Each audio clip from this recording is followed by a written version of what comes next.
મોટા ભાગના લોકો બીજા પર પોતાના દોષનો ટોપલો ઢોળી પોતાનો નિર્દોષ સાબિત કરવા ટેવાયેલા હોય છે.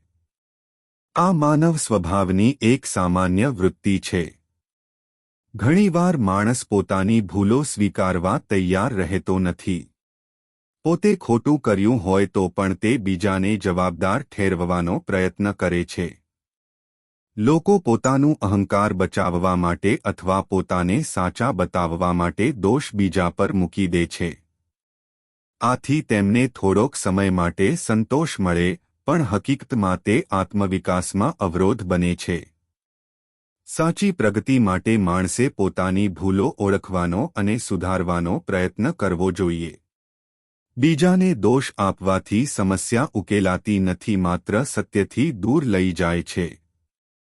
જ્યારે માણસ સતત બીજાને દોષ આપે છે, ત્યારે વિશ્વાસ અને સંબંધોમાં તણાવ ઊભો થાય છે. વિનમ્રતા અને સ્વીકાર સંબંધોને મજબૂત બનાવે છે. સાચી સમજદારી એમાં છે કે માણસ પોતાના દોષોને સ્વીકારી શીખે અને સુધરે. આત્મસ્વીકાર અને જવાબદારી જ વ્યક્તિને પરિપક્વ બનાવે છે.